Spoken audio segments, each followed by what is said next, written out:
Hello everybody, welcome back. This is EonShiKeno and I have with me Time Lord.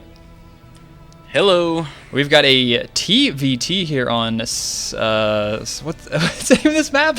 I just totally lost. It's Scratch Station. We've got GrandMaster as our blue Terran player versus Sterling, our red Terran player, and this is on the Korean server. Now today is actually July 4th, 2011, so it's Independence Day for America, the United States of America, and today they have the Nathan's hot dog eating contest, and this was originally started back in 1916. It started off as 4 immigrants in Coney Island having a challenge over who is the most patriotic, and they're going to prove that by seeing who could eat the most hot dogs. Well, that sounds right, for America. Of course, eating hot dogs directly relates to your patrioticness of your country. Yeah. So whoever can eat the most. Yeah. So that has been continued on, and now it's pretty famous. So most most people in America have probably heard about it. Outside the rest of the world, maybe not, except for some there's a lot of Koreans have been winning that a lot lately too. So got a direct relation to Starcraft here. So let's check out what's going on in the game. GrandMaster going for gas first, and Sterling going for gas first also. Kind of odd. Yeah, and a little bit more about Sterling. Sterling's a top 20 GrandMaster in North America, and he just recently got a Korean account.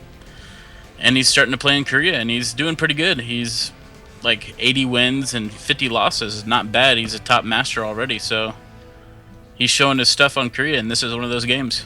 That's pretty cool. I would like to get myself an account on Korea too. Probably hard to come by though, from what I've heard. So I'm seeing Sterling here put a barracks on the far right side of his base here. I'm kind of anticipating him flying that over. Might be, or he's just trying to hide it from his opponent maybe, thinking he's going to proxy him. I'm not sure, but neither player has started scouting yet. And a second gas going up for GrandMaster. I hope that guy is actually in GrandMasters League, otherwise he would look kind of foolish in Masters. Yeah, that GrandMaster build, that two gas is usually indicative of a Banshee build. So usually, yeah, TvT. Probably, and still on 1 gas here for Sterling, throwing up a factory, and is making some Marines, going to run those to the front of the ramp, so it looks like he's not going to fly that over yet. Just going to pump some Marines out of there, maybe trying to hide it to maybe trick his opponent into thinking he's actually going to go for some type of proxy racks, something like that, just playing a few mind games. Yeah. And everything with the factory going down for GrandMaster, so his factory is a little bit later, but he's going to have more gas on top of that.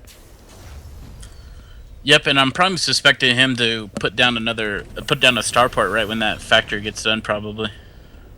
And there we got it. We actually have that barracks flying off, going for a lift, and a starport being made for Sterling. So both starports, actually, did he start a starport yet? Oh, yeah, he did. So both starports are pretty close. Sterling's just a little bit ahead.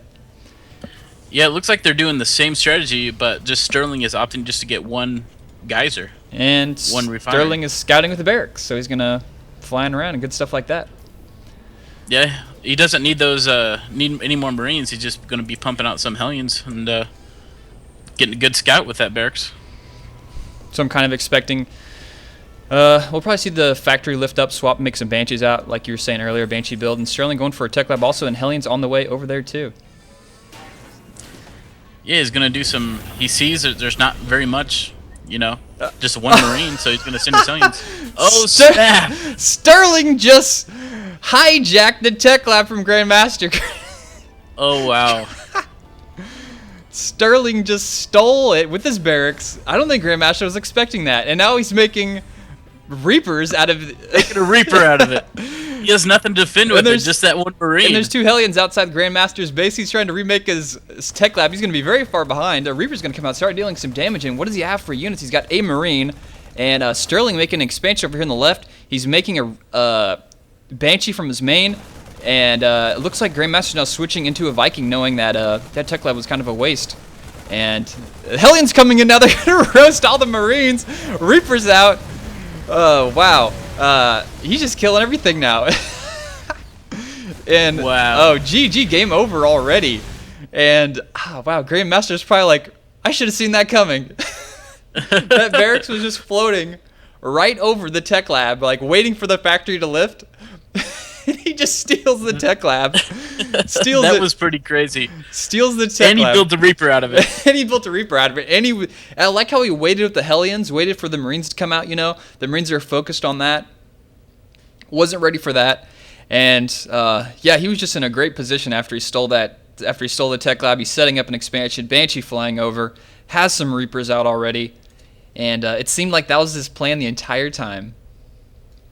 Yeah, it was. That was pretty ingenious how that actually worked out. That was awesome. I think this build only works on maps with close air spawning positions, but I've never seen it used before in such a high-level game. I've never even seen it used before, period, in any games, at least this early on into a build order.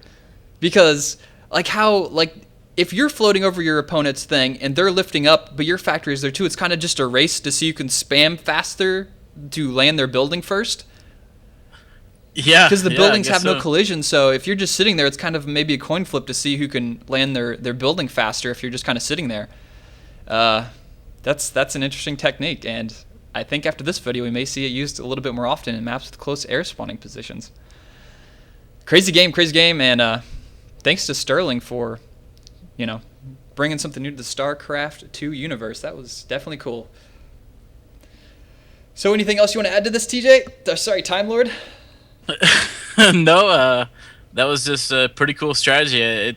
Hey, I think it could work if you could, because you really don't need any more Marines out of that barracks, and you can get good scouting in, especially for TvT. A lot of people like to go Banshee, so you're not going to have a lot to defend versus it, so I like that. Yeah.